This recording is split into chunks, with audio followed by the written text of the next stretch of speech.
Hi అండి, నమస్తే అండి. ఈరోజు టమోటా రసం చేస్తున్నానండి. ముందుగా 3 మీడియం సైజు ఉండే టమోటాలను తీసుకోవాలండి. వాటర్లో వేసుకొని ఉడికించుకోవాలండి. అలాగే పులుపు కోసం కొంచెం చింతపండు వేసానండి. వాటర్లో ఉడికించాలండి కొంచెం సేపు.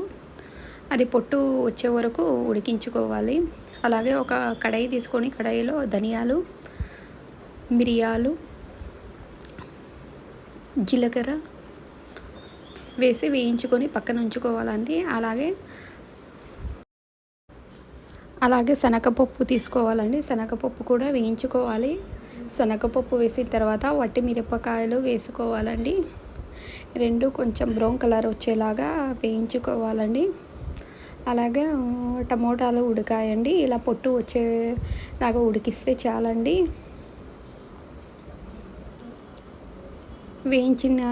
చల్లార్చిన తర్వాత మిక్సీ పట్టుకొని మెత్తగా పౌడర్గా పెట్టుకోవాలండి.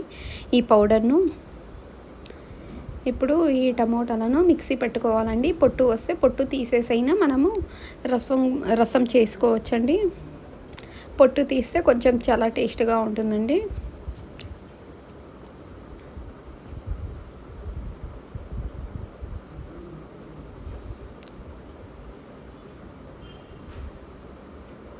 నేను టమోటాలను కొంచెం పొట్టు తీస్తున్నా అండి.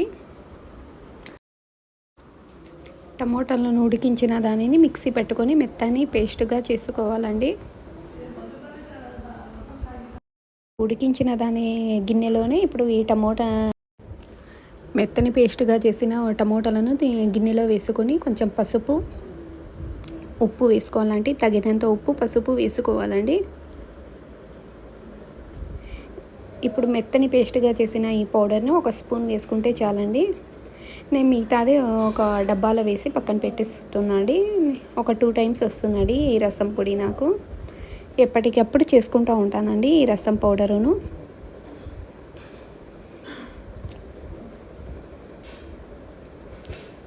రసం మాత్రం చాలా సూపర్గా టేస్ట్గా వచ్చిందండి.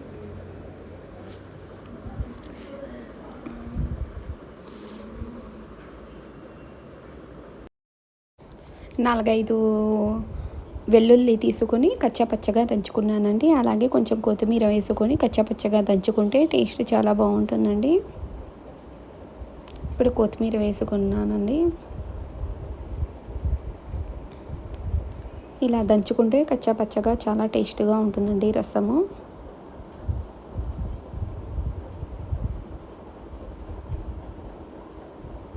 ఈ కచ్చాపచ్చా వేసుకున్న ఇప్పుడు రసం దాంట్లో వేసుకుంటున్నా అండి.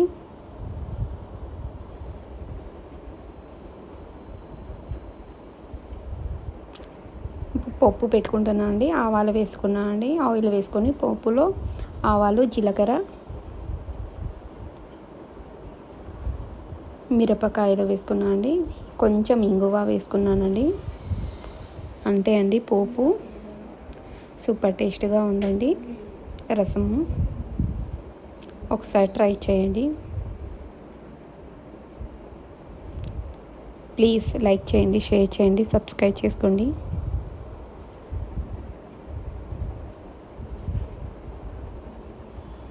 అంతే అండి, సింపుల్గా రసం టేస్ట్ చాలా బాగుందండి.